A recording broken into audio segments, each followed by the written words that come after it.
Today's episode, I'm so excited to say this, it's brought to you by Wet Hydration. Ooh.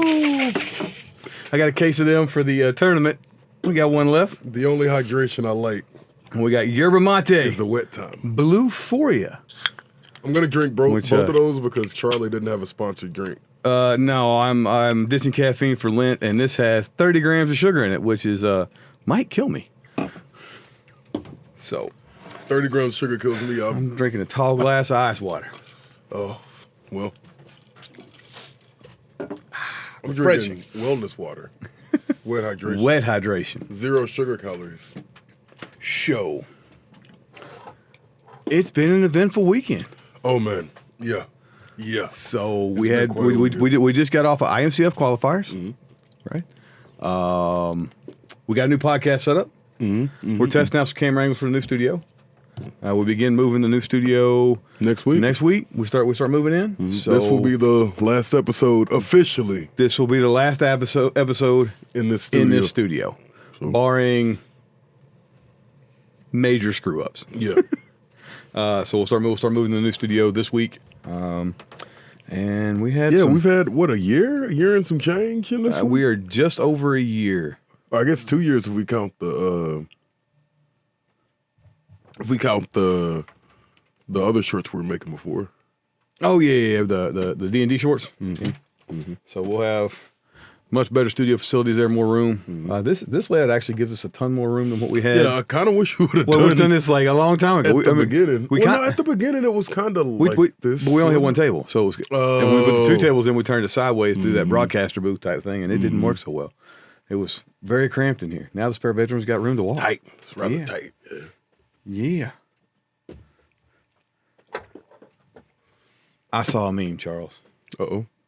This dude had his cornrows in, and they were so tight they was bleeding. And it said, "How tight my money is right now." I was like, "Oh, that is facts." I feel that with diesel. We need a new air conditioner. Diesel being $5 a gallon right now. Yeah, we need a new air conditioner. So please share this video to more people. Get us monetized. We're almost to the monetized. We are chasing down monetization on YouTube. We are close. So watch the videos, share it. We're getting real close. We need I think 100 more subs. Yeah, puts us there, and then we need the watch time. I think we're there. I think we're right. If we're not at watch time, we are right there at watch time. So. Thank y'all again, man. Thank y'all. Awesome. Very much. You know what I did this week? What? I got us a Patreon, so they can check us out on Patreon. Nice. So that means behind the scenes uncensored Charles on Patreon. I don't think y'all want that, or they may want more of it. So you can find that there because YouTube don't like that.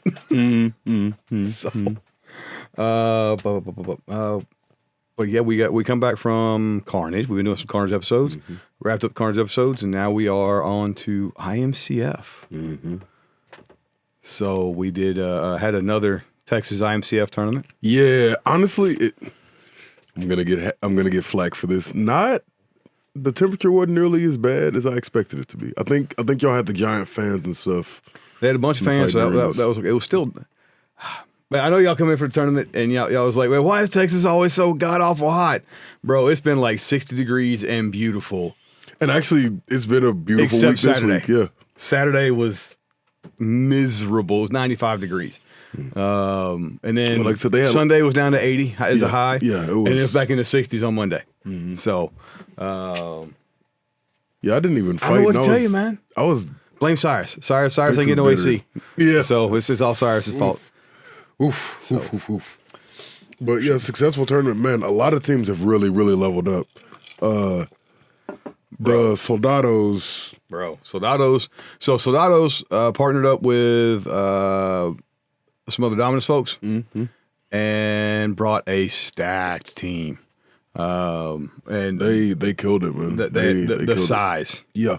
They had a ton of size. So Joseph Brandt and his giant son, and if anybody knows Joseph Brandt's already giant. Yeah, his son. So his son is also he's tall, giant. But he's not heavy yet. He's not heavy, but he's wide. He's still wide. Well, he's like I think he's telling me he's 190. No way, that kid's 190. That dude's like In armor, he looks way wider than he is out of armor. Is that what it is? Because I'm about, like, I saw, I did see him in kit. He was like, oh, that's a big dude. He's, you know who's looking thick in kit? Who? Vincent, dude. Yeah, I was walking out to listen to my Vincent. I was man. like, man, you got wide bigger, dog. It's like you wide bag, homie. Silverback Vincent. So, but yeah, no. Joseph and his son put on a hell of a showing with the Soldados. Bam Bam was there doing Bam Bam things. Das was doing what he do. Das had a hell of a tournament. Yeah. And then Pete. Yeah. Pete. I don't like Pete being able to breathe. I don't like Pete. You gonna have to plug one nostril. I don't like again. Pete being on any team that's not mine. Go. What are you doing? So and then Berserkers leveled up too. Berserkers, dude. yeah. Like Oh, wait a minute. Hang on. Wait though. The Berserkers and the Soldados, them Tabards. Yes. Yes. And the admittedly, the Berserkers have had some nice Tabards for a while, but I think their new Tabards. They unveiled them in Maryland. I think that's what it was. When I went up Merc with them. Yeah, man. And they look. I think they're Buhurt Tabards.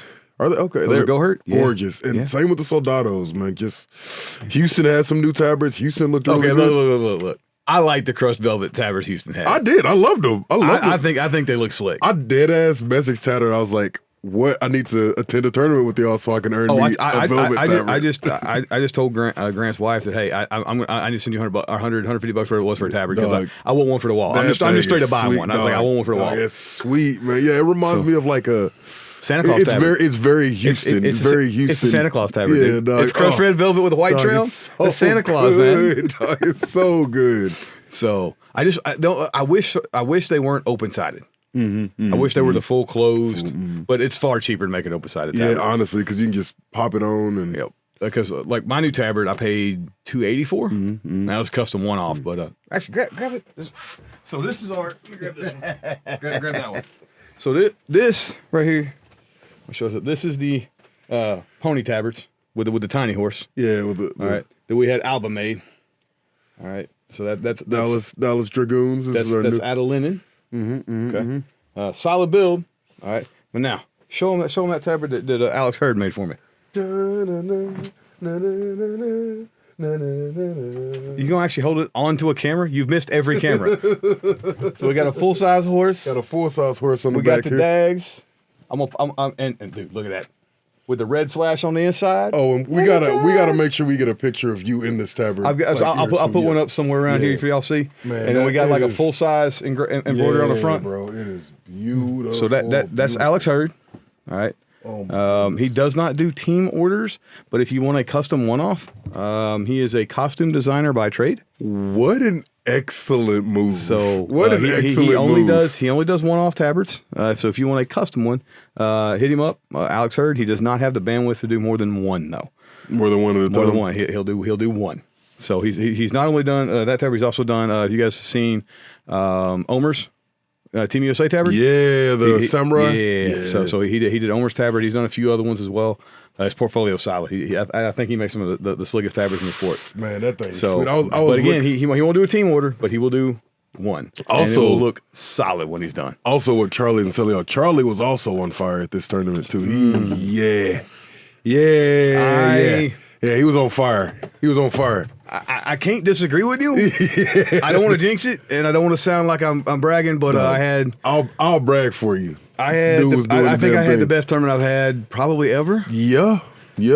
First round out, I got five. Our first match, I got 5 takedowns. Yeah. In the first match, 5 takedowns / assists, however you count it. We don't. Our team does not really make a distinction between a takedown and an assist. Yeah, it kind of gets you the same amount at the end on the ratio. We feel as a team that they should all be, for every takedown, you should have an assist. Yeah, more or less. More or less, in a perfect world. So for us, they're worth the same as far as stats are concerned, and I can't remember if it was, there were assists and takedowns. I couldn't tell you which one was which. Man. Right? But it was a real solid round. You got a new helmet, too? Like, it's been a lot of updates. Is my old helmet behind you? I think it is. Grab a helmet. Yes. Actually, let's do this real fast. Let's do this. So... All right, up there, I think I got a camera behind Charles that shows that there's my original helmet. The original helmet's right here. And then my replacement, once that one wore out, was this one, which is Which, the exact same and helmet. here's the trick. Both of those helmets are still perfectly serviceable. They could still be used. They're just a little beat up. So they're ready to fight right now, but they are old school style great helms. Yep. All right, this is a Sugarloaf great helm, visored, can't see shit, super tanky, super protective. All right. And then he switched to, this is a Grand Bassinet, I believe. Grand Bassinet. Yeah, this thing. Y'all have seen this a few times too. So that's the one I've been wearing for like the past 5-6 years. Yeah. Or so. And that helmet is a late period helmet. I switched to that one when I went to Full plate. Because otherwise I'd have to cover the full plate to keep fighting in the Sugarloaf.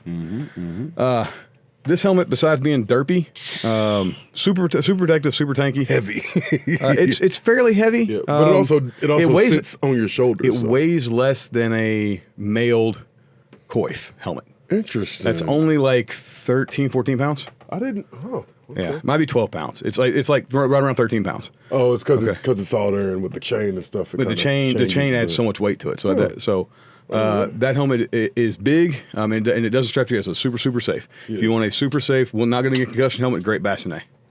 You don't take your glasses off? My head's not going to fit in there. Take your glasses off, you'll slide in there, I promise you. That thing's huge, dude. So, but that helmet is a Grand Bassinet. It's a tournament style helmet from late period. This is the maximum protection technology. All right. Oh no, it's not. not with the dreads. Yeah. Not with the dreads. Yeah, we'd have to do a quick cut job. So, but that is what I've been fighting in. And then Hannah Crispo ordered this helmet from, oh my word, I've forgotten his name again. Wait, that was supposed to be for Hannah Crespo originally? I will put it up here because this dude did a bang up job on this helmet. Yeah, this is a close helm. Okay. Yeah. This has been one of my favorite helms since who stuck a for rectal use only sticker on my damn helmet? I don't know. No, it could have been like that. Y'all look at this shit. Ref's got freaking jokes. See what I'm talking about? They're saying you got your head up your ass. So I'm blaming David Bell. Yeah, that's definitely David. That's a David Bell move. So, close helms is one of my favorite style of helms.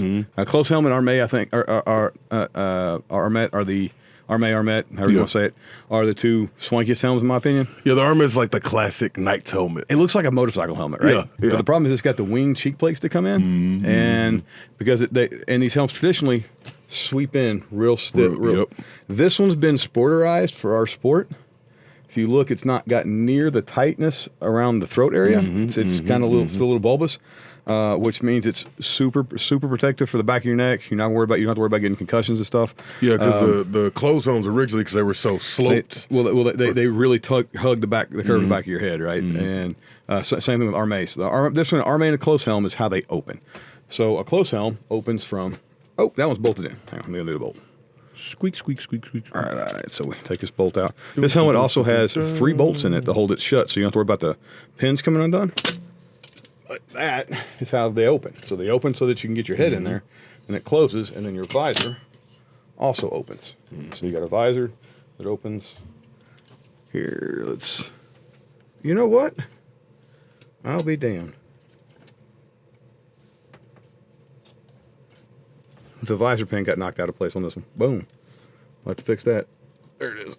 All right, so already with one fight, that visor pin has already been moved, so it's no longer effective. There's one on each side. There's one here and one here, but if you look, this one's already been moved. Oh, yeah, it is. It's like shoved down into it. Okay. So that's the problem with visor pins is they come undone. That's why this one has bolts in it, so there's no. A lot of guys will use a strap. The strap gets cut on a helmet. Okay. So with the bolts, it can't get cut. So the visor bolts in place. So you can just do like a wing nut, and the same thing with the bever plate, and so it opens up and opens all the way up. You can see that it's got double opening plates. So Sweet. And there's between this and like that great helm or great helm or great bassinet is a great helm or great bassinet do not bolt to your chin. Okay, so it's not so it's just a throw strap that goes underneath. Okay. And then there's a chin pad that pads your face. So your chin, so it's kind of a chin pad. And when you take a blow or you fall on the ground or whatever, the helmet doesn't contact your head. A helm like this is a helmet, not a helm, and it does strap to your chin. So this one actually has an actual chin cup and chin strap in it. Difference between a helmet and a helmet. Helmet. Yep. I had no clue. But I will say that you can see this helmet is terrifying. You can see everything and breathe all the air, and I don't like it. You feel too safe in it? No, I don't feel safe at all. But it looks great. You're not gonna. No one's gonna like. I can see people trying to hit me, Charles. Give you the Looney Tunes. Oh, like, dude. Yeah. So, but this has got as much breathing and vision as a wolf rib, if not more. Yeah, So basically looks like it. I am super happy with this helmet. And so when you guys looking for gear, late period is the way to go, dude. Man, that's sweet. Not that box standard Buhurt. Only thing, no, I'd just have to keep a tabard on if I were to get that, because all of them. Sean's my arms and legs are articulated. Sean is late period. Yeah, and he's wearing a brig. Yeah. So. Oh yeah, because a brig can count as covered plate. No. I just think there's brig in the time period. Oh, okay. Yeah. All right. But if you want to go full plate, you've got to go either late period or you can go 1350s with a sugar loaf. If you do covered plate is swanky. You put velvet on top of the plate, and it looks great. The problem is, you're fighting in it. It's going to get tore up. Yeah. And the maintenance on it is. I mean, I don't know if you remember the couple of years I had covered plate legs. Oh yeah. You had to redo them all the time. And they always look raggedy as fuck. Yeah, they were always getting beat. Yeah. So that's why when I went to the Quals, I was like, I am not messing with that. I'm going to go with went and got that great helm, or not great helm, the great bassinet. Okay. So, but the bad thing about the great bassinet is people could grab it. Yeah. It had that bulbous top, and it was not a problem with like normal sized fighters. Oh yeah, but with like the dudes, Ginger Gorilla and Nick Huey and just like ripping your head off. Chad's little brother, problem is they will grab it, and our powers combined are now strong enough to snap my straps. And I cannot tell you how many straps in that helmet I broke fighting big boys. So getting rid of going to this helmet, I cannot tell you how much easier it is to slip head control in that helmet than any helmet I've ever worn. Is it because it's slanted? Probably it's the shape of the helmet. The back of the helmet is basically flat. There's nothing to grab onto, and so I can give up head control and slip out super easy. Which I think is one of the contributing factors to why the change in performance, because it ain't been my training. It's not been training. I promise you that. Yeah. Like, well, he's also been doing this like mile ruck during. So I've been doing a mile during Lent. Yeah. So for Lent, I've been rucking every day with like a heavy weight, like 60 plus pounds. Yeah. And I would tell you it's not made a difference, except that I know I'm far less tired when I'm done with the ruck every time than what I was doing. I used to tell people, don't worry about getting a weighted vest. It's not worth it. Yeah. Having done it for a month, kind of changed your mind on it. I'm starting to change my mind. Do you think you'd get the same? Where do you think the diminishing return starts? Because I've basically had the same. It. Yeah, I basically had the same idea of not running it, but basically putting my armor on and walking for. So the problem with the armor is armor wasn't designed to walk in. Okay. So it also takes a lot longer to put on, which means you're far less likely to do it. Okay. And we know that the probably legs and a weight vest. The secret to gains is consistency. Yeah. And all things in life. Yeah. If you want to get big muscles, you got to lift every day, right? You want to get faster, well, you're gonna be sprinting every day. Yeah, you gotta right. Speed work. If you want to, if you want to get rich, guess what you're doing every day? You're working every day. Working, yeah. True that. Right? True that. Yeah. Okay. You want to get right with the Lord? You in the Bible every day. Yeah. There you go. Right. So it's consistency. Yeah. Right. Consistency pays dividends, and one of the ways I found consistency goes down whenever stuff is harder to do. Yes. Gotcha. Any obstacle you put in your way means that you're less likely to do the thing. Right. So if I've got to put on all my armor, and I know it's uncomfortable to walk a mile in armor, I'm not doing it. Yeah. Right. However, if I can throw on a 60-pound weight vest and go walk, yeah. And also the 60-pound weight vest, you're carrying all that weight like on your torso. It is not like armor. Yeah, but armor actually fits your body better. Yes. So I bet that's Yeah, I bet your body's kind of overcoming. I will tell you my back muscles have gotten stronger because of where the weight sits and how much of a back workout it is carrying that weight. Okay. because you got a lot that sits on your chest, so it's wanting to pull you forward. So you're constantly flexing out your spinal erectors to stay upright. And just like I have not been running. Yeah. I've literally just been doing a fat man walk. And your heart rate gets up. You do, and one of the reasons what I've seen from doing this is I wear a CGM, constant glucose monitor, and you can watch. Whereas most like heavy exercise, you'll see your blood sugar spike because the adrenaline dumps, the cortisol hits, and those cause your body to secrete glucose because it's the fight or flight thing, right? Your muscles need sugar to fight, to secrete glucose. Right? Well, if you're insulin resistant like me, what ends up happening is it takes a while for your blood sugar to balance. Right now, like when we're at practice, right, and we're doing our rounds at practice, my blood sugar will jump to 200. Now, within 15 minutes after practice, it's gone, right? Because your muscles take up all that sugar, gone, right? But a person who's not insulin resistant would not see a spike like that. Now, with the rucking, because it's not it's physically exerting, but not intensive. Okay. What you see is your blood sugars tank. So if I go rucking after I eat, my the what would have been a spike from eating is not a spike. It tanks. Interesting. Right, and I can drop my blood sugar by 40 points. Rucking, so it's helped out a bunch managing blood sugar. I am pro. Go get you some weight and walk. Yeah. All right. Yeah. Especially, this is not a sponsored thing. I'll put a link to it because they're on sale right now. I got a very cheap weight vest. It's a 100-pound weight vest, and it was $150. Usually, a 100-pound weight vest is going to cost you $400-$500. Oh, okay. So I didn't know that either. Yeah. So I got this one for $150 off Amazon. So I'll drop a link in the description box below. So. But yeah, it's been all that to say, it's been a very successful week. Yeah. It's been a real successful week. Oh, also, like we picked up 5 new fighters. Yeah, man. We have 5 new fighters at practice on Tuesday. That's dope. And for the first time ever, we got 2 full teams. Got two full teams.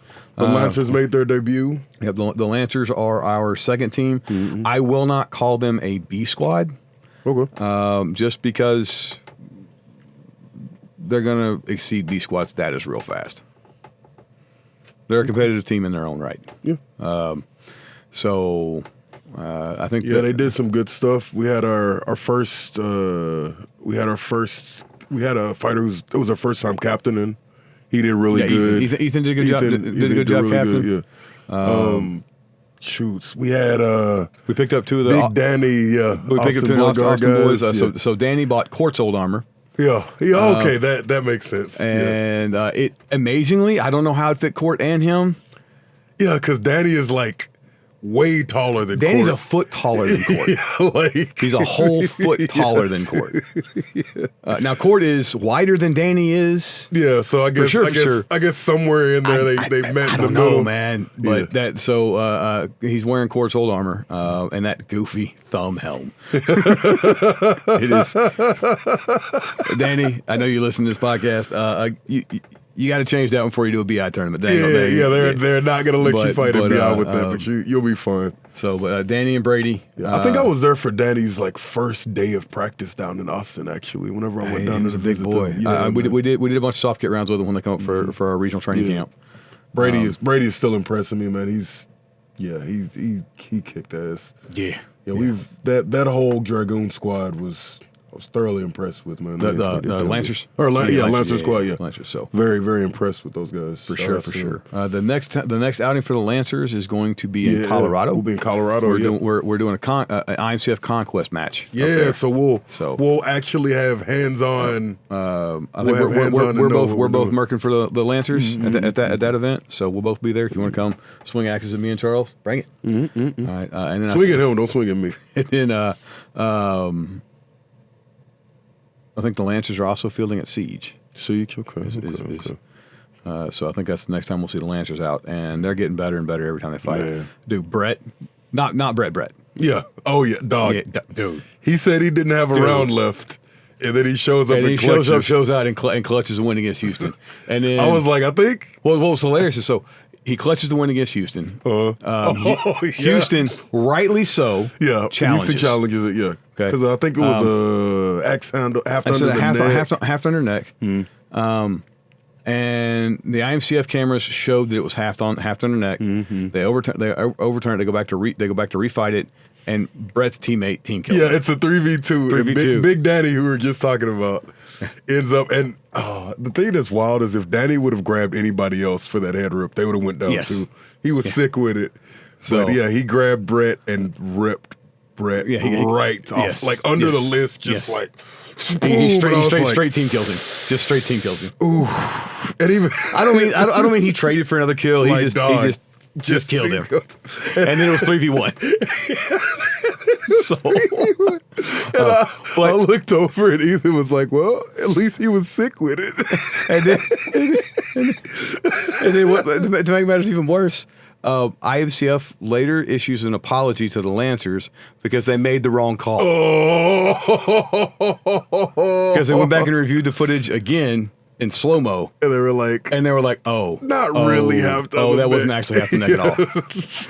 So, but dude. Great stuff. So, for the Dragoons, we had an awesome pool. Yeah. Right? Our pool was fantastic. Yeah.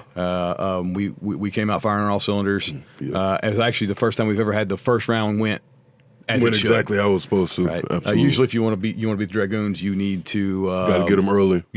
Right. That's where you want to beat them at. But we came out firing all cylinders. Blade was fighting with us. Blade had a hell of a day. Oh yeah. I saw Blade fighting with the shield for the first time. That was he was. So if he was running with me as a one, he was running an axe. If he was running with BJ, he was rolling sword and shield. Or axe and shield, sorry. How's blue for you, Ben? Oh, that's not good. Oh, we're not a yerba mate fan? It tastes like blue in a bad way. Ooh. Oh, it's like a marker. Maybe if Let me see this. Dude, it tastes like it tastes like cough syrup is what it tastes like. Yeah, dude. That's bad. Can I recommend that? That is.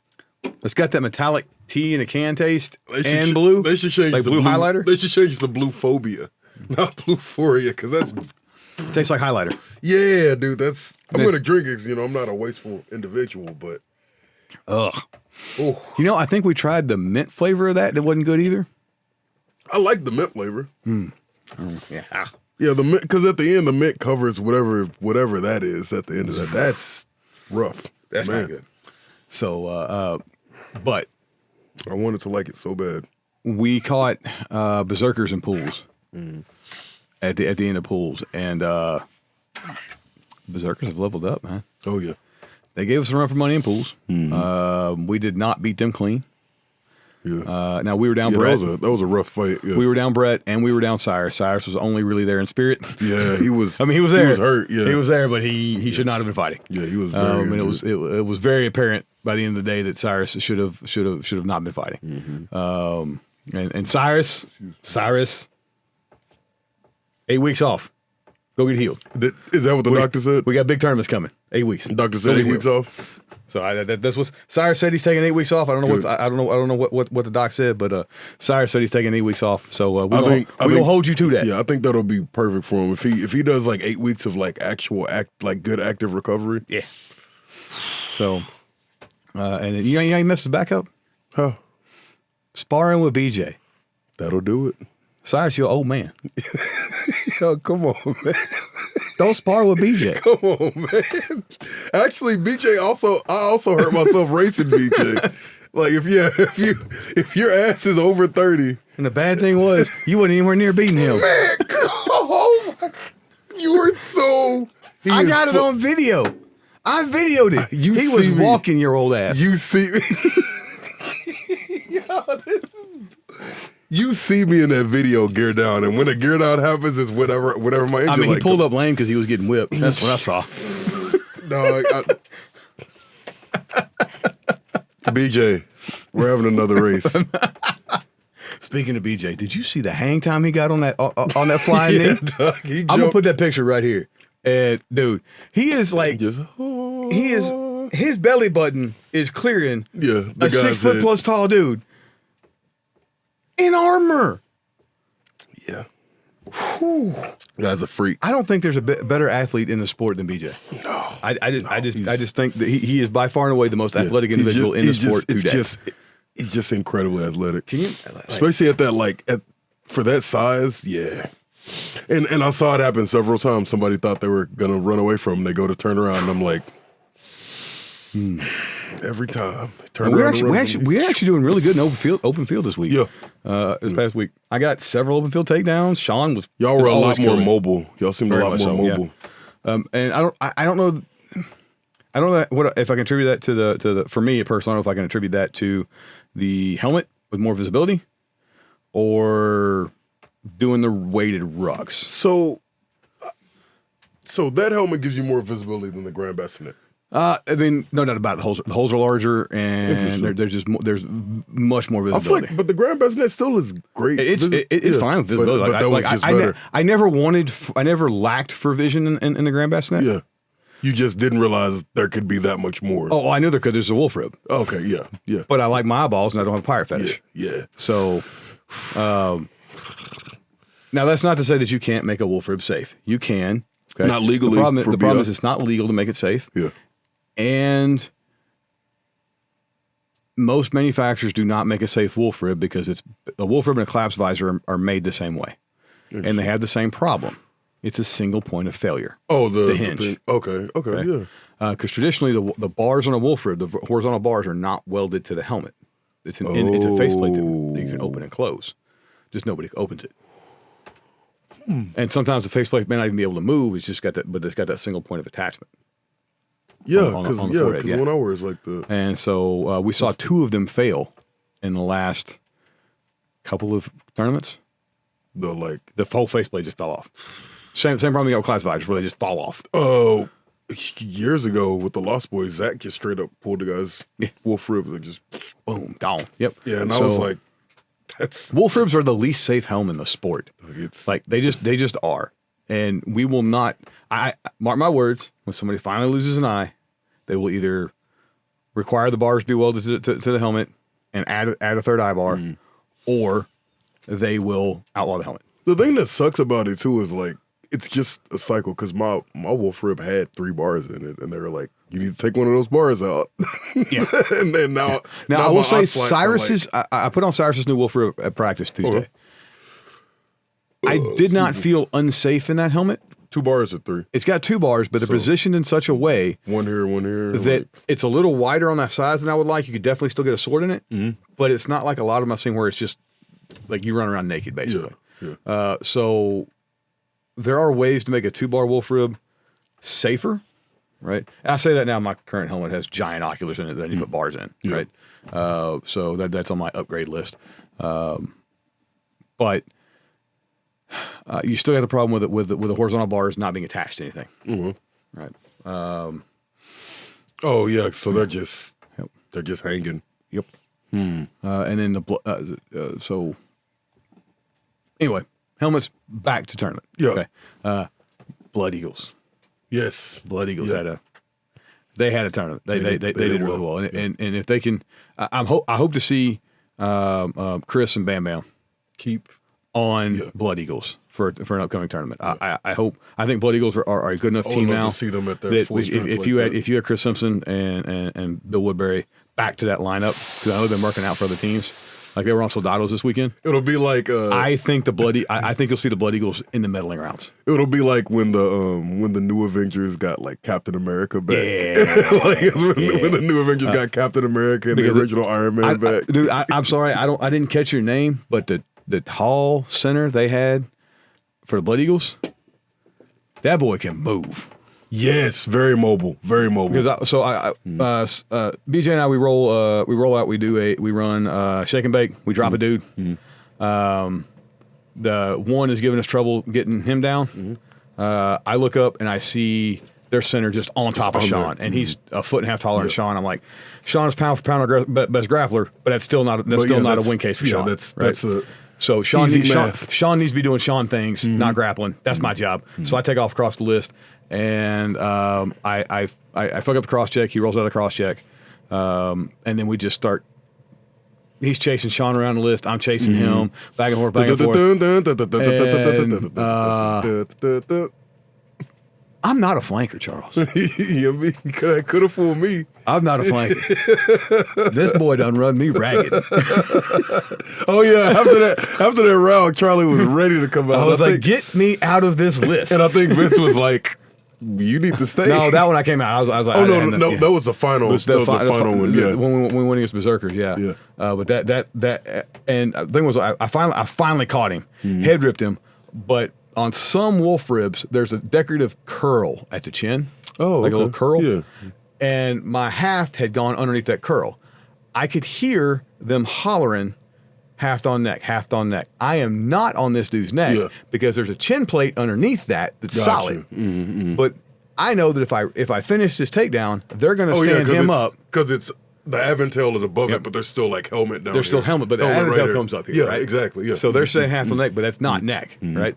But the ref can't see that. Yeah. All they see is me on the Aventail hooked on the bottom of his visor, right? Now I'm on his chin, not on his neck. But still. But they're calling haft on neck, and I'm like, if I drop him, they're going to stand him and sit me. So I end up just head ripping him down the list, trying to try dragging him, just whop, hitting him again and again and again and again. And I could drop him at any point in time, but if I drop him, I know they're going to sit me and stand him up, and I think we were even at that point in time. And I'm like, I think the Blood Eagles fight ended up being a lot closer than everybody called it. The first round was a lot closer. Second round, I don't think was. Yeah. I think second round, I think we got a pretty good second round. But the first round was way closer than it should have been from our perspective. Agreed. They were really punched above their weight class. So I ended up having to let him stand back up. But that hook, just that curl. Like, I head ripped this dude down 35 foot of lift. just along for the ride. And Charles was like, why didn't you drop him? I was like, I couldn't because the rest hollered neck the whole time. But then we ended up beating him that round, and I was exhausted. I had to come out. I didn't have him around. I was like, Blade, you win. Granted, now remember earlier he said my old ass. He called me old earlier. Just remember that. I mean, I have been dealing with back trouble all week. I'm 43 years old. What's your excuse? I moved these two. I think they're like 48-inch cut radius or diameter lawnmowers. Move one onto the trailer, and then I move the second one onto like my uncle's pickup truck. Cool, whatever. Go, chill, lay down. The next morning I wake up and I'm like, I can't move. That's called I can't old, move at Charles. all. Like I have to like negotiate with my body to roll back and forth like a turtle and like get enough momentum to get up on my feet. Yeah. So Sean had a hell of a day. Sean did really good. Me and Mikey, the couple rounds we got to run with one Mikey. Y'all are a good combo, dude. Oh, great fucking combo. Second round. We run. We're rolling. It's our second round of the day. It was against New Order. We roll in, and Mikey goes Texas. Now, Mikey and I, we like to run Texas. That works really well for us too. Or if I'm running with BJ, we tend to run shake and bake. Okay. So that kind of makes sense because BJ is stronger and faster. About 40% of the time, BJ will get a kill just off. Oh, the check on the two. So it's really worth running that for us, just because that's a free kill. Yeah, I mean, shit. Right. So we run Texas. Half a step before we Texas, Zach Shadoo, and I forget who his one was. Big boy. I know who you're talking about. I don't have his name either. Dark hair, dark beard. He's probably 6-ish foot tall and that wide. He's a big boy. Dude. Yeah. They run. He's like an SUV with a head. They cut Texas half a step before we do. Oh, they did Texas before that. And then he goes. I was like, well, Mikey's got him, and Zach comes screaming in for the hump him up, and I was like, you ain't gonna Texas the dudes that invented this shit, and just counter assaulted him and dropped him just to the canvas, and then turn around and then hit Indy on his one and shoved the one out the rail. So we cleaned up that side that fast, and then run across the street, across the list, and then hit another Indy with Cromer, our newest flanker, and drop him out. So just boom, boom, boom, boom, that fast. That's funny. So and it hit that Indy twice. We hit Indy so many times. So if you guys don't know what we call it, Indy, what's the Indiana Jones? It's Indiana Jones, and is it the Holy Grail? It's a or what? No, what's the first movie where he's doing the swap with the Holy Grail? Is that the girl he's doing that with? I think it's the Holy Grail. It has where he swaps the weight. Yeah. And so we call it that because the idea is to swap from a reverse headlock. This headlock you get when you're doing like a hip throw, right? And the idea is, because we get that, it's tended to be a grindy position, so the guy coming into the engagement is going to put weight on top of the other person, and we're going to swap out for the rear headlock to a front headlock, a guillotine. Exactly. Now, when we say guillotine, we don't mean an MMA-style guillotine. We mean a Buhurt guillotine, which is different. Just kind of like a forward bull headlock, like a Yeah, I may not even actually have like head a control. Bulldog like headlock. I may not even have head control. Like a schoolyard headlock. Yeah, we're just putting you down, head underneath chest, belly, and I'm controlling your sides so that you can't go one way or the other, and I'm just folding you underneath the list. That's what we're talking about geese. So we're trying to get the position with Indy. Almost like an upside down full Nelson. Yes. Yeah. And so what we're doing with the Indy is we don't want any weight to disappear. That way, it's just constant crush the whole time. We want you to be heavy the whole time. Because as soon as basically the person under there can feel that, and as soon as that weight changes, they pop up, and that's how most of them fail. Actually, is you don't get your weight consistent, and that person pops up. They jump up. Now we say this. We hit an Indy all day, and the Indies are going great. Yeah. Okay. Yeah. I we witnessed a few hit of them. Indy on repeat. It was. We've been practicing that, and it shows. Now, come to the first round against Berserkers. Okay. BJ and I fight up the rail. I don't remember if we got drops or if we ended up fighting down the rail. I think we got one takedown. I don't think we got two. We got one. And then we ended up rolling down the back rail. Greg Fisher had made it his mission to take me down that day. Oh no! So he cross-checked me twice.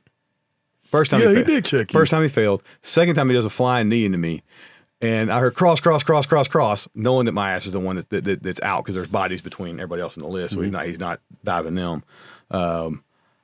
I slipped ahead and throw a jab. I saw that. And he just crumples. So drop him. And then Charlie felt like the man after this round, by the way. Dude, no. I told Greg after that, I was like, Greg, had you ate half a ham sandwich, you'd have got me. Because, dude, he hit me right there. I'm going to share some information I probably shouldn't share. When you're fighting a dude in full plate, they got one spot that you can actually damage. That hinge. And it's where the plate comes together on the sides. And he put that knee in that rib, and, man, he damn near folded me. Like that hurt. So had he had a half a ham sandwich, I'd have gone down. Been over with. That hurt. But Greg bought his, I guess it's his newest fighter. A dude's name I think is Ryan, and this dude is like 6'2", 300, maybe 6'3", 300. Okay. Ex powerlifter. He's a cold weather defensive lineman. Strong man. Oh, not a D lineman. Strong geez. man. Okay. Yeah. So we're scrapping in the corner, me and Mikey and Ryan. Mikey's got Ryan. So Darius was up there. Darius had Mikey in a headlock. Ryan's on the other side of Mikey.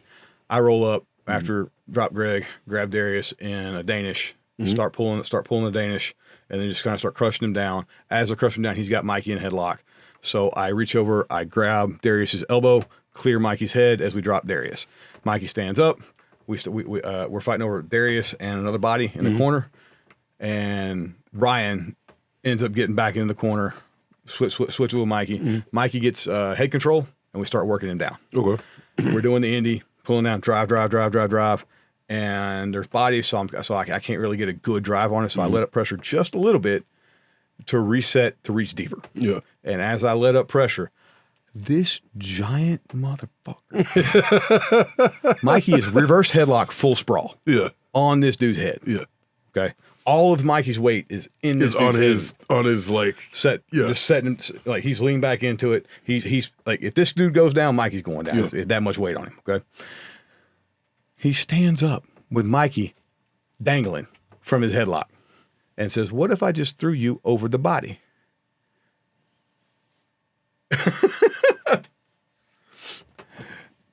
So I'm tired of these I'm tired of all these strong dudes. Bro, you always run into the most ridiculous feats of strength too. Cause like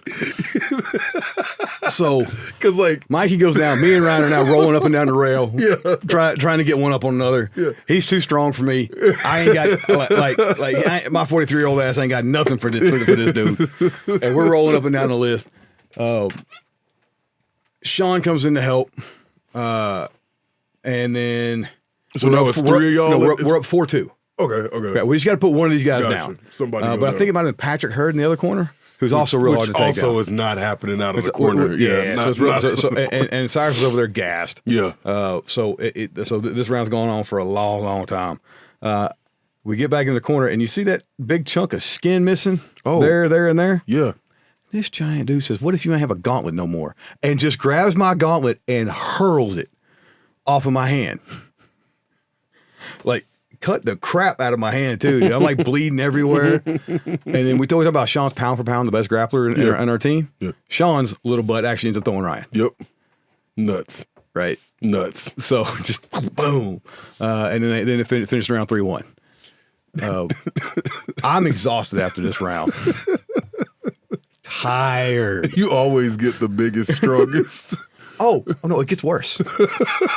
It gets worse. We go back in for round 2. I go to come out. Vincent goes, "No, you're in." Shit. You're like, oh. Roll back in.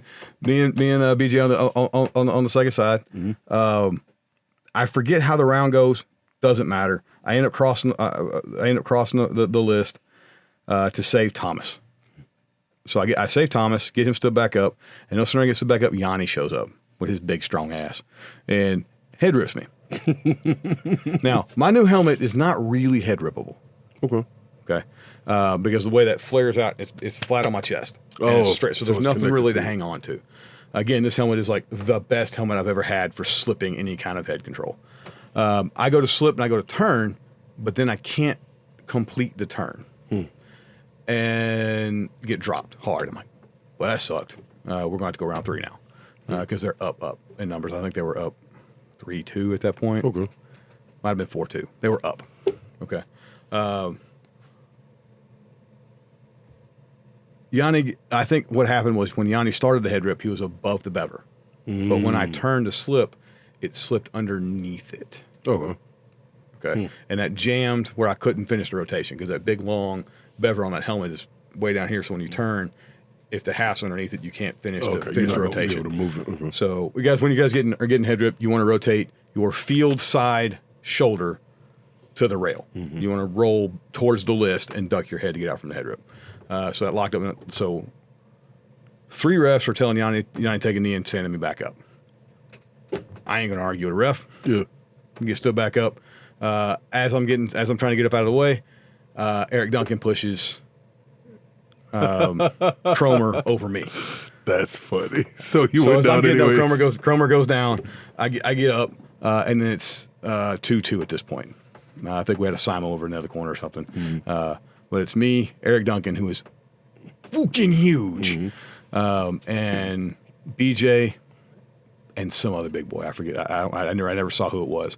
So I take Eric and I face push him all the way back down into the corner with BJ and just put Eric's weight. And I got one arm under control, tucking under my right arm, and I'm just shoving his face back, and I'm just pushing using Eric's weight on top of the guy BJ's grappling, just to give more weight on that dude, right, and just control Eric. Eventually, BJ throws that guy. This goes on for like 2+ minutes. I am hot, exhausted, and spent. Yeah, you're done. I am done. Yeah. There were several throws that I could have hit. I could have hit in rail, but I didn't have the gas for it. I didn't have the strength. You know when you've been fighting, and there's no ATP left in the muscles. Yeah. Like there's nothing left, right? I'm not breathing hard, nothing like that. But there's just nothing left in the tank. You're not tired. It's straight up muscular fatigue, muscular exhaustion. And that's where I'm at, right?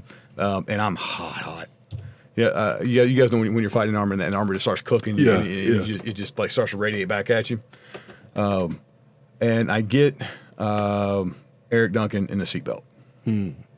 He rolls to face BJ, drops his guy. He rolls to face BJ. I reach up, cross shoulder, start to pull and get that thigh underneath his ass cheeks, and I start to pull him back, but I don't have the strength to finish it. Yeah. BJ, you know good and well, can't hear shit. Yeah. And I am praying to Jesus. Jesus, let BJ's ears work. Let BJ's ears work. And I'm like, BJ comes in. He says, "What do you need? What do you need?" And I'm like, to me, push to me, BJ, to me. BJ shoves him. We finish the seatbelt, drop him. Done. GG's. And just like we planned it, bro. I've never been so happy that BJ actually heard me yelling at him for once in the list. What did he go to the ear doctor or something? He heard it was quite a few times he could hear. From me to you yelling at me, and he can't hear nothing. So, I got the list, and I think it was you and Mikey standing at the list, and I was like, "Get me out of this now." It was the first time I have ever had to come out of armor between rounds. I had way overcooked, and if you look at. So from that point forward, my performance is dog water compared to what it was, because I just overheated. Yeah, you straight gas. You limit broke. Did your limit break? Yep. And a lot of it was I think I heat exhaustion, heat stroke, something. My brain fog after that, like it was. So in the brackets, my rounds were not that great, and everybody else was picking up slack. So, but it was a solid tournament. A really important part of captaining is managing your team. Yeah. So I think I would have liked to have seen Vincent field more rounds. I think Vincent's more capable than he believes he is. Yeah. I think Vincent could field more rounds in that. Especially with the because when Vincent's in, he's been having epic rounds. He does great. Yeah. I mean, in Carnage, he gave Joseph Brandt a run for his money. And got us the clutch win in the third round against Executioners. Yeah. I think that would have been the difference between... that was fourth round. That was fourth round against Executioners. Yeah, because y'all did go 4 rounds. We went 4 rounds against Executioners. So I think that would have been the difference between y'all and the Soldados fight is Vince being in and being able to be on Brandt. I think if Cyrus rotates out second round against Soldados, and Vincent rotates in and has the same exact performance he has in... His regular Carnage performance when he was fighting Joseph. Then I think we stand a better chance because they got Joseph Brandt onto Sean quickly. Yes, quickly. Yes, and they were just rolling the right side too fast. They were just leaving. They were just leaving, is what it was. They were leaving. Well, they were also just the right side went down quick. Oh, did they? Cyrus was injured. He really should not have been fighting that weekend. Yeah. So they were rolling up the right side and getting this to Sean fast. Yeah. Like I said, Sean's excellent grappler, but Brent's also an excellent grappler, and Brent's also 6 inches taller than him, 6 inches pounds heavier than him. Round 2 against Soldados, round 1 I thought I went down early, and you can actually, I say whenever I do something cool, there's never video. My kids all weekend videoed every fight, right? Every time I'm getting a takedown, what do? Pan to the other side of the field. Every time, Charles. Every time. Or the rest steps right in the way. It's a conspiracy.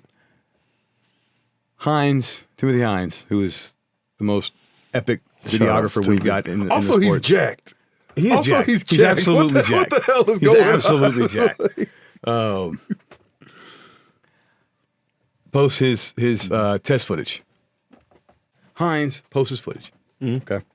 You know what round it is? Round 1 against Soldados. You know, right there in front of the camera. Me, doing some dumb shit. Because I get a takedown. I think if I remember correctly, it's round 2. Me, BJ, and Pete are sliding down the rail. I drag the one down. And then BJ takes Pete.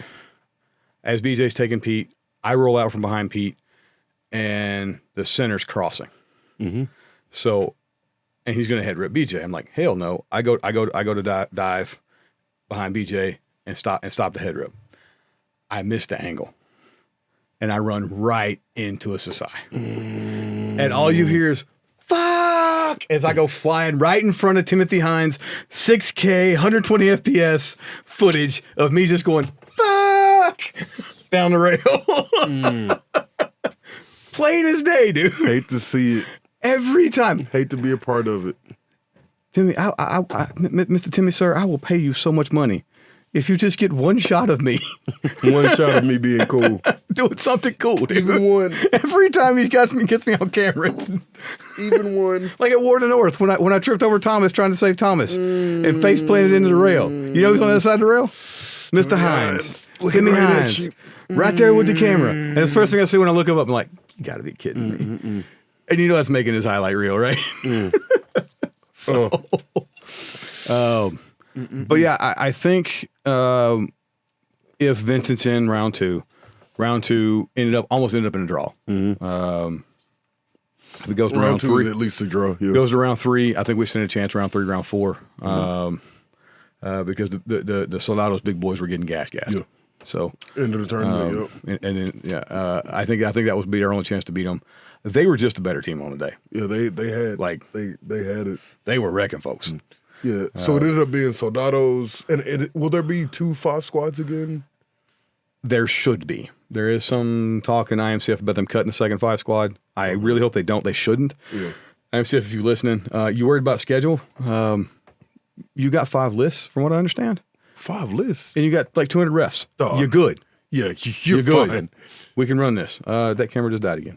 Oh, okay. So maybe it's the ghost pull. I think the camera's just not able to. The battery's not able to keep up. It's a problem. So, but we're towards the end of it. Yeah. Oh yeah. So Soldados USA 5-1, Dragoons USA 5-2. 5-2, 10, and those 2 teams will combine to be 10s. Yeah. Then you have Berserkers Tulsa and Berserker and Tulsa for the 16s. Yeah. And I'm sure they'll pick up some SJK folks. Oh yeah. Pat already hit me up about swinging axe for him in the 16s, which I don't think I can do if I'm fighting 5s and 10s. Yeah, so if they drop 5s, well, we have a rule for AMCF. Yeah. To only allow a fighter to do 2 divisions. So, and I know sometimes it gets kind of fuzzy, like due to injuries and things at the tournament. But we try to limit people to just 2 events. It gives you a better team. It does. It does. Yeah. It gives you a better team. Because let's say I fight 5s, 10s, and 16s. Can I really give 16s as much effort as I can give 5s and 10s? No. I've been fighting for 3 days already. I'm exhausted. Yeah, even in the best shape, like at a world tournament. Yeah, that level of competition wears you down. You really. You know what I do the week when I get back from IMCF? Nothing. Sleep. Yep. Like just sleep. Well, the 2 days after this tournament, I slept. Yeah. Like just, I didn't get. I had overheated. I was exhausted. It was great. It took 2 days for me to recover. Just sleep. Just because I'm old. But they like the tournament was the IMCF Quals tournament was actually pretty well run. I think the day went on a little long, so we had a couple injuries that ended up getting ambulanced out. Yeah. New fighter got caught in the hip, and his leg went numb. So is that what happened? That was the long one. Yeah. Okay. He was back walking on it after the emergency room. So I think he just got an expensive lesson on injury versus owie. Yeah. Right. Yeah. And that's because they weren't rushing to like. Originally I sold his neck, then up. So and there's something that he may have a minor muscle tear. That's what I heard. Yeah. So but better to go and get it looked at. It's when we talk about axes are really good against new fighters, not so good against experienced fighters. Because experienced fighters are going to walk that off, right? Even if it hurts, even if it hurts, right? Yep. Like oh shit, that hurt. Yep. Okay, it's still bearing weight. We're good. Yep. We're good, right? Even if it's numb, even if you got that dead leg. Yep. Well, think about when Pete hit me on the side of the thigh, right? Yep. He turned my whole leg off for the rest of the day. I put 2 fighters down that round. I was like, that guy's never gonna hit me with anything. That's the only time I've ever seen Pete swing a 2-handed axe. Yep. He's like, I'm done after that. I almost killed a man. I still remember the yow whatever he hit you. I was like, yo, what the hell's going on over there? That might have been the most physically painful hit. No, actually, I take it back. That's when Taylor broke my kneecap. That one hurt the most. That one had me laying on the ground vibrating.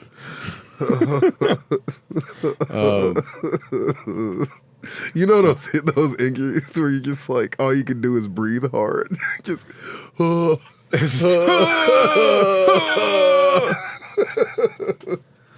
that was the dude who got his knee folded in that last round with Tulsa and SJK. I think it was SJK.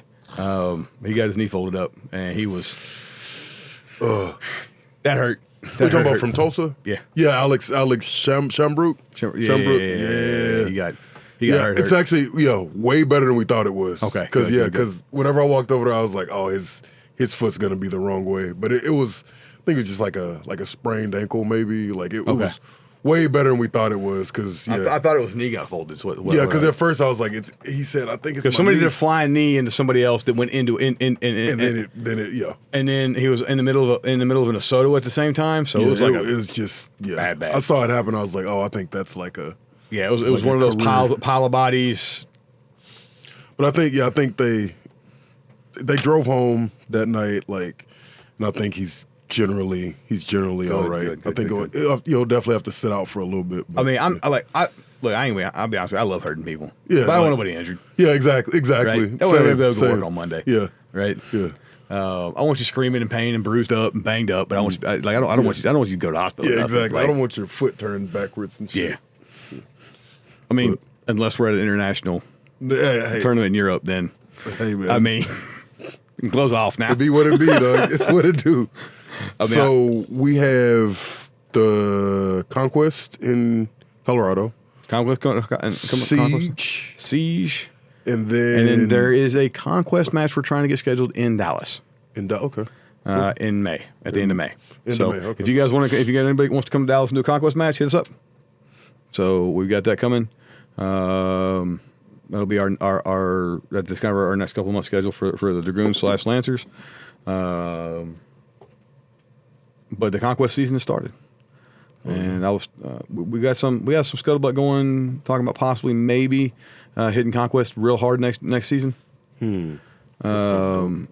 For in 2027 as kind of a build out year for the Lancers and all these new fighters that we're getting in now that we have dedicated training facilities. So getting everybody trained up to continue. I see no reason why DFW can't field 3 or 4 or 5 teams. Yeah, just a whole I see. And then they'd have to give us our own country for IMCF. I mean, we've got more fighters in Texas than most countries do. It's true. So IMCF, BI. Let's do it, baby. Let's do it. Yo, if BI lets us get a Team Texas, I'm officially Team BI. It would be good. It would be good for. So, for those of y'all that aren't aware, Texas is historically accurate for the time period. We got people here in armor in the late 1400s.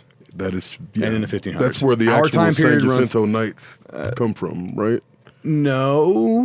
Okay. No. So San Jacinto Knights are kind of they were an honorary organization started about the time the Republic of Texas was founded. Okay, gotcha.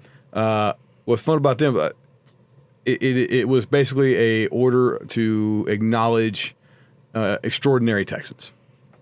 The League of Extraordinary Texans. Put it that way. I love it. I'm vastly oversimplifying this, but let's just go with that. All right. And San Jacinto is also the Battle of San Jacinto. Okay. So that's where they pull that from. And this is an honorary order.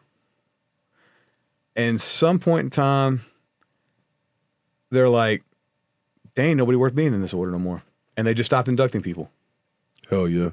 Which is why we got glad that Houston brought it back. I like that. That's dope. That's real dope. Yeah. So them boys deserve the San Jacinto Knights. Shout out. So, I mean, I don't even know if Tanner was aware of that part of the San Jacinto Knights thing. I think he brought the San Jacinto because of the Battle of San Jacinto, right?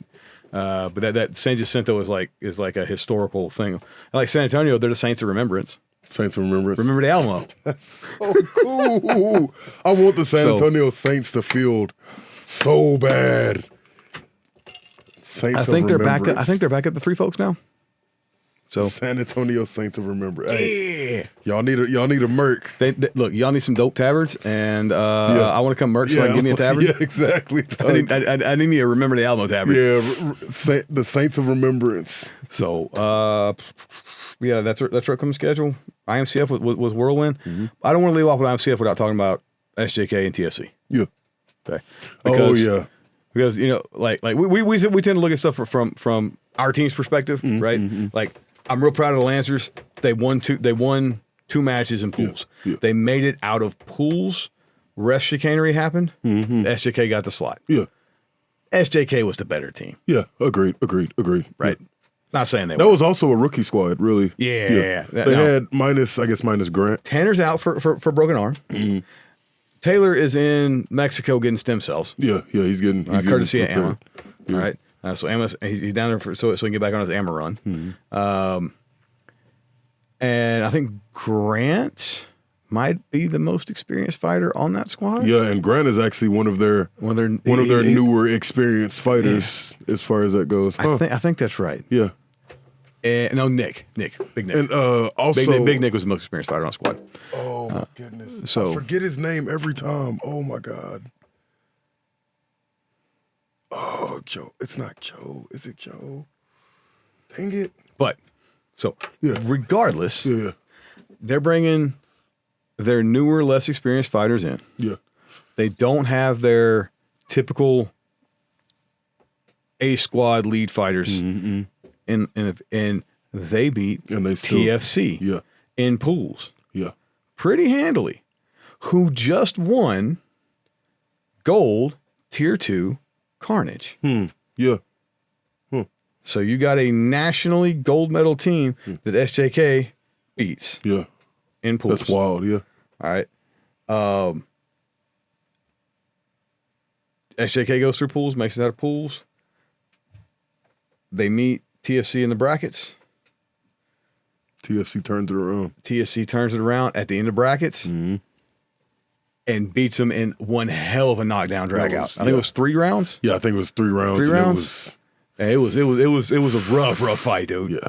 And so TFC turns it back around to get 4th place.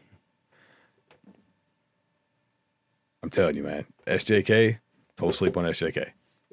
Those guys are good, dude. And also, every time them and Tulsa fight, it's always it's some of the best fights, the best fight of them. And Tulsa stepped up too because Golan couldn't fight. Yeah, yep. He had about halfway through the day because he was sick. Mm-hmm. So, like, both these teams are punching above their weight class. Berserkers pick up Greg and Rob. I think his name's Rob. Sorry if I got your name wrong. I'm pretty sure it's Rob, big boy from Colorado, the new Warden's captain. And with the addition of Yanni, that kind of rounds out their squad, and they got beef. Beef. Yeah. Darius and Rhythm, they're all big boys. Just big team. I think if Darius stays on his feet more, they now have a core of that team that, as we saw this can go the distance. Absolutely. Right? Absolutely. Especially if they're continuing to fight with Rob and Greg. That is a solid lineup. Yeah, they gave us a hell of a run for our money. That team can compete. Yeah. Kind of anywhere. Yeah. Well, in brackets, did we go 3 rounds in brackets? I think we went 3 rounds in brackets against them. They took a round off us in brackets. Mm-hmm. Yeah. So, like, just nuts. Dude, they got it. Absolutely nuts. Yeah, they're a tough squad, and Berserkers, SJK, TFC, they're all right there together. What hurt Berserkers is they didn't have their guys couldn't make it into brackets. They only had 5 guys once we got to brackets. Yeah, they did a trit out. Yeah, so I think that's one of their Achilles heels is they're still tritting out too fast. Mm-hmm. But that's kind of a young teamitis. It's a yeah. But like keeping their fighters healthy all the way through the entire tournament. I think Darius staying because Darius is like I can't tell you like if you haven't seen a Berserkers fight, Darius is such an explosive fighter, an explosive fighter, and he doesn't have any ACLs. No, he's got him. He got him reattached. Did he? Yeah. When? Twice. Because he came back too early and blew it out. Oh, and, okay, that's what happened. And then come back. Okay. Yeah. I thought he was just he fighting blew it without out twice. ACLs. No, he blew it out twice. And he's got this open field kick that he does because he's so huge that just takes fighters off their feet. Mm-hmm. The problem is when he rolls that out, it's crit hit or crit miss. Yeah. There is no in between. And so either the other guy falls over or he falls over. Mm-hmm. Right. And the Berserkers really need him up. Yeah. Right. Yeah. He's still a lot of they their need him firepower. up and they need him moving. Yeah. Mm-hmm. But it's like when we got Brett, we want Brett up moving. And kill him. Yeah. And when Brett was, so one of the things that hurt us against Kenyas back in Carnage is they managed to get Brett screening. Mm-hmm. Dude, we don't need Brett screening. That's not his job, yeah. We need Brett killing. Mm-hmm. We need somebody else running a screen, right? And by taking Brett out of the equation, that makes the rest of us going against their heavy hitters, right? And so the rest of y'all got to really step up. And the same thing with Berserkers. Darius is a lot of their DPS. Mm-hmm. They need him DPSing. You got to protect. Yeah, exactly, right? exactly. And so I think for their next step up is they really need that DPS to be a little more controlled. Yeah. Keep your cannons firing. And with TFC, Zach's got to be able to field, right?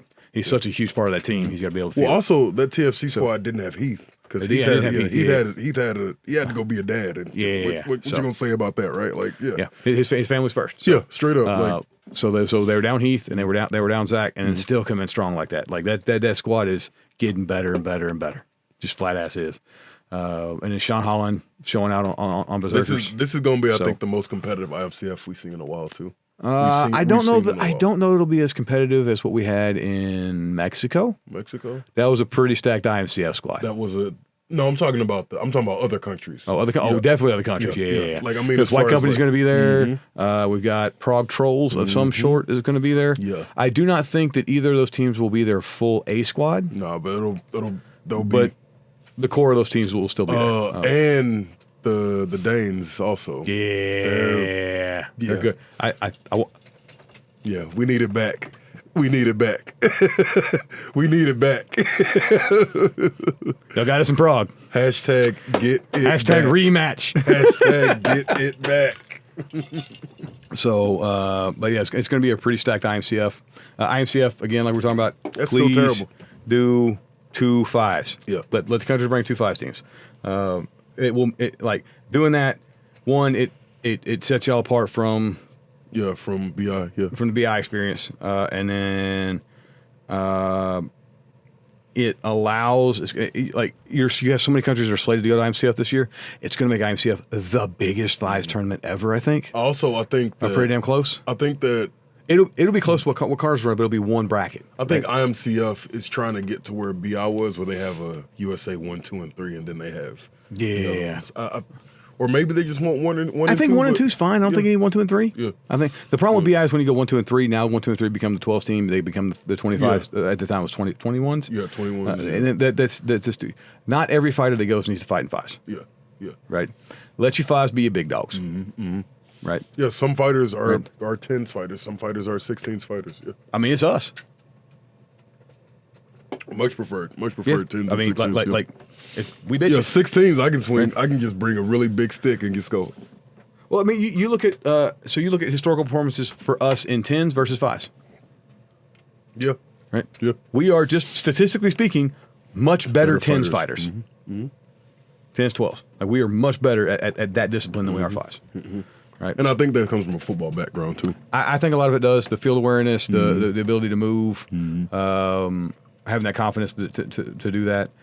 5 still plays a lot like 3s, where it's a lot of individual prowess. It feels a lot more like a hockey match. Yeah. Like a hockey match or a basketball match, and it's how many got on a basketball court? 5 versus 5. 5v5. Hockey is 6v6. I think including the goal. Including the goal, yeah. So that's and I think, and that's what we're talking about on the last episode, 7s. Dog. I think maybe. What if we try and make the Conquest 7s based? So I think that's what. So Lone Star Cup is happening first week in September. So if you guys want to come down to Austin first week in September, it's air conditioned. It is in air conditioned facilities. It's at Fit Fest. Fit Fest. Austin Fit Fest. That's going to be great because that is the week before we're moving up from Austin to there you go. Great. So Austin Fit Fest, we're going to be doing a conquest match there, but I think I'm going to run it as a sevens. I think we're going to conquest sevens. So come down. We'll see. I think that should be the first sevens match in the U.S. And we just kind of want to throw it out there and see what it feels like. Lost Boys is the first sevens match. Yeah, I bet I could get. We're gonna be running the octo list. I bet I could get the. We're gonna add a couple sections to the octo list. So you got the. So if you guys haven't fought in the octo list, you want to. It's. I mean, Tanner can attest to this. It is super mobile. Yeah, it changes the game. It's similar to a square, but like there's those two extra corners that you get that are kind of like shallow. Because where you meet on the rail, the midpoint is at a vertices. Yeah. Right. Yeah. And they're not corners where you can castle up in. Whereas the square list fights very linearly up and down the rail. The octo list circles like it is a dynamic 3-dimensional. Me and Taylor Jones had a battle in that octo. I have some photos and video of that. I may throw a video in of that while we're talking. But that octo list is the ticket. So we'll be doing sevens in the octo list. I think it's going to be sevens. I don't think there's enough space to do tens. And so I think Cyrus and I were talking about doing tens. You can do tens. It's just going to be tight. I don't mind. No. I don't mind tight tens. I don't think we physically have enough space to get the list big enough to do tens. You don't think it couldn't be? It'd be real tight now. I'd rather real tight tens. We can. So what we can do? Intimate 10v10. What we can do with the Octolist, we can add a couple of sections. Yeah. All right. Yeah. And that will allow us to have a larger list, but not increase the diameter. We just increase one direction. And we've got with the boost space the way it's laid out, we should be able to have that size. So that'll be the Lone Star Cup this year. Will be that Conquest AMC Conquest match in Fit Fest, and I'm pretty sure we're going to be doing sevens. I'm really leaning hard at sevens. Okay, good. So that'll be we're doing it as a test run for the format, and just see how it runs. Because like we talked about in the last episode, that could be the answer to fives. Yeah, sevens just sound spicier than fives. Like them extra two guys. That, like I said, the slot position comes into play. Slot position, yep, the slot position. So. Yeah, we'll have to check that out. It's gonna be fun. We have a really packed summer schedule. Yeah. We've got Prime, definitely not Prime. Yeah. TM. Followed by Denmark. Most definitely not Prime TM. And then Denmark. And then Germany is coming. Is also Way in of Honor. August. Way of Honor. Then we've got Lone Star Cup. There, plus we have several conquest matches we're gonna be running as well. Yeah. So there's gonna be a full schedule for the Dragoons and the Lancers. Yeah, we're gonna be getting to it. Yeah, we're gonna be really getting to it. Right now, potential locations that I've talked to for our series of training events that we're doing. Okay. I'll have to talk to you about that later too. So, because, like I said, we might actually have the space now. Okay. We've got. I was talking with the boys in Colorado. We're probably going to head to Colorado and do one there. Okay. Oh, yeah. Okay. Then we are. I got to get with Roger and get a date set for Maryland. We do one a soft kit training in Maryland. So we're starting to get those hammered out, and once we get dates finalized on those, I will let y'all know. And we're going to be doing hopefully 6 of those this year. There'll also be one in Dallas for sure. We'll figure out a weekend to do a soft kit training in Dallas. And these are not necessarily intro to Buhurt. This is basically how to play and train as a top tier team. Yeah, this is kind of like an introduction to the meta, more or less. Yeah. Yeah. So not for brand new fighters, for fighters that kind of know what they're looking at. Brand new fighters too. Right? Brand new fighters can work. It is new fighter because we're going to go over the basics. Yeah. And depending on who we've got there, maybe a quick refresher, or maybe we'll spend a few hours on that. But we're going to basically make them 2-day events, and then at least one of those days is in soft kit, and then just kind of really trying to level up the field of Buhurt. And also, like with these events, because typically we do like a soft kit, then like the next day we'll do hard kit. Now our objective in hard kit is to get as many rounds as possible. Yeah. So like for that, you won't see a whole lot of these two guys like They're the final two. They're grappling forever in the corner. We limit the rounds to like, I think it's 2 minutes. Oh, is it 2 minutes? Okay, 2 minutes, there it is. Yeah. So there's no extended grind or anything like that. Yep. Because you win a right. As we saw with Brady's 90% of 90% of rounds of teams that got the first takedown in Gold Tier Carnage won. Mm-hmm. So we really want to stress that first engagement, that first takedown. I got one more question for you. Yeah. Do you think that stat will change when we introduce sevens? Do you think that? Yes, I think it will. You think it'll get worse or better? I think what you're going to see is you're going to see it fall from 90% to closer to 70 to 60 to 70%. Yeah, because that one person is less and less important. Well, how many times do you get a kill in 10s or 12s or 16s, and then it comes back? Yeah. Right? You got a lot more time. You see that a lot more. Well, the big problem with 5s or even 3s, right, if you want to go down to 3s, losing one person is 33% of your firepower in 3s. It's 20% of your firepower in 5s. Yeah. It's only 10% in 10s. Oh, okay. And it's what, 12, 15% in 7s? Yeah, so you can get that back way easier. So it's just, as a percentage, your firepower hasn't gone down that much. Right? Now it matters. Yeah. And I think 7s still you're going to see where it definitely matters. And it matters in 10s and 16s and 12s too, right? But that I really think that 7s starts to get to that big squad feel. So I think you're right. I think we'll see it decline to around that. I say 70 to 60%. I think if you get it to 60%, that's like, I think that's where it almost doesn't matter, or it matters as much as it matters something else. It's less like we have to get the first kill. Yeah, it's still like, significant. Oh, we got the first kill. Let's build on that. Yeah. It's definitely a bonus to get that first kill because you want to go numbers up as fast as possible. Just because if it goes to time after that, you still won. Exactly. Right. But it's not like the death sentence that it is in 3s. Yeah. Because in threes, if somebody gets a clean takedown, it's like hero time automatically. Yep. I'm gonna go get 2 hit riffs. We're gonna put this to bed right now. Yeah. Right. Yeah. 5s is the same way. Right. As soon as you roll somebody up, now your number's up. Yeah. You can do what McCabe did at Carnage and go back and get a big boy axe. I wonder. That's another stat because Brady's coming down once a damn month. Anyways, we'll have to ask him. I wonder how often that first takedown being clean hang on. How often that first takedown being like a clean takedown? Well, no, that's not the. I don't know. I had a question, but I lost it.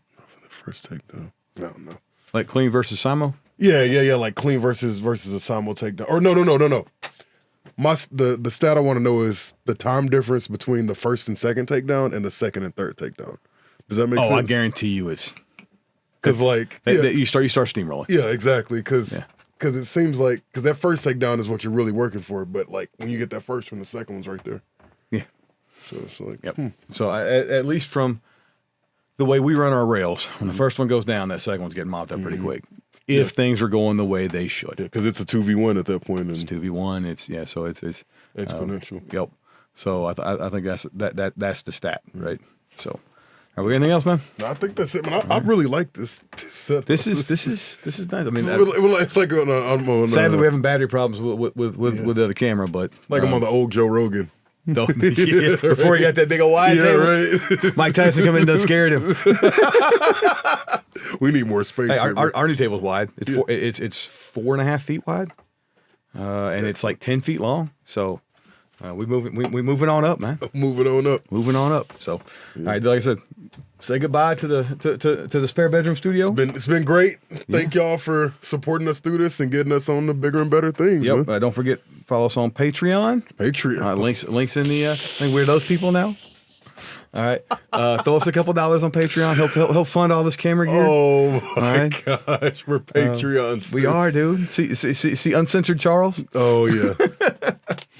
Then again, subscribe to us on YouTube. Help us get over that follower hump we're looking at. We need roughly another 100 followers. And our last, as of the time of recording this, our last video is so close to 1,000 views. Yeah, so we're close to 1,000 views. We're right there. I think we're 50 away from 1,000 views. Right so if we could get the stats video up over 1,000 views, that'd be great. But yeah, thank y'all so much again. Yep, we'll see y'all in about a week. Yeah. So Charles. I'm Charlie. You've been watching Buhurt Is Love. Don't forget to check out our actual sponsor at artisandice.com. Use code Buhurt Is Love at checkout and get you a free set of dice added on to any order. All right? Yes, sir. Oh, I almost forgot. Right now, there's a link to a Facebook post in the link box below. All right? Go there. Steal the meme template that's there. The two breads meme. Oh, yeah. Make your best version of the two breads meme. Post it, tag us in it, and we're gonna select the best one. Yeah. And the best one's gonna get a big back flanker belt flag. It's true. So Even if you're not a big back flanker, you can be honorary. on that note, we're out. We'll see you in the next episode.